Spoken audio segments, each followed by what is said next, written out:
Эне баланы коргоо борборунда бөйрөк алмаштырган 5 операция жасалды. 2025 жылдын башынан бери эне жана баланы коргоо улуттук борборунда 5 жолу бөйрөк алмаштыруу боюнча акысыз операция жасалды. Саламаттыкты сактоо министрлигинин маалыматына караганда, учурда акысыз бөйрөк алмаштырууга кезек күткөндөрдүн тизмесинде 128 бейтап бар. Бөйрөгүн алмаштырууга муктаж бейтап менен анын донорун операцияга даярдоо жашаган жеринде невролог дарыгерлер менен чогуу бекитилген медициналык мекемеде мамлекеттик кепилдик программасынын алкагында жүргүзүлөт. Айрым учурларда жашаган жериндеги менчик лабораторияларда жүргүзүлүшү мүмкүн. Бул этап бейтаптардын жеке каржылоосу менен болот. 2024-жылы бөйрөк алмаштыруу боюнча акысыз 22 операция жасалган. Буга мамлекеттик бюджеттен 20 миллион сом бөлүнгөн.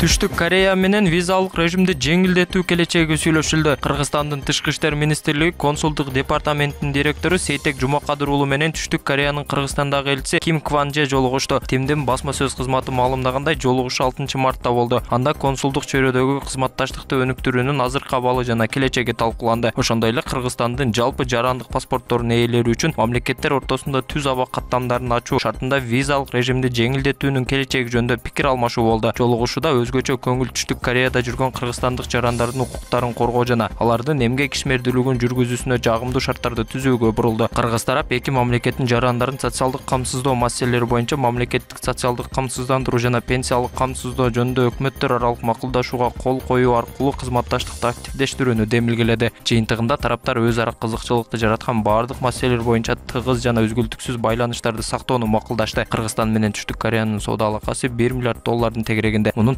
99%дан ашыгы Түштүк Кореянын товарларынын экспорту түзөт. Тышкы иштер министрлигинин маалыматына ылайык, бул өлкөдө 15 миңге жакын кыргызстандык эмгек мигранты иштейт.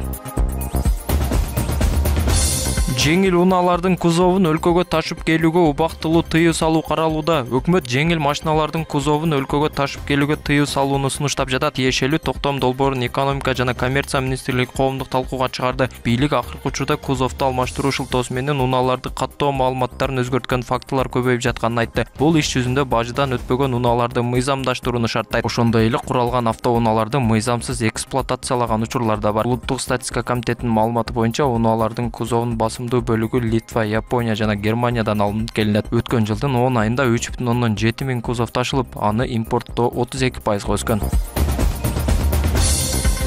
Токтогул районунун Арал бекетинде оор жүк ташуучу унаалар үчүн убактылуу жабылды. Бул Ош-Бишкек унаа жолунун Алабел ашуусунда кар жаап, жол тайгак болгонуна байланыштуу кабыл алынган. Өзгөчө Кырдаалдан министрлигинен билдиришкендей, оор жүк ташуучу унаалардын бардык түрүнө саат 6:30дан тартып чектөө киргизилген. Кырсыктарды алдын алуу, жарандардын кырсыкка кабылуусуна жол бербөө жана жол тыгындарын болтурбоо максатында чектөө киргизилди. Кошумча маалымат берилип турат деп билдирди өзгөчө Кырдаалдан министрлиги.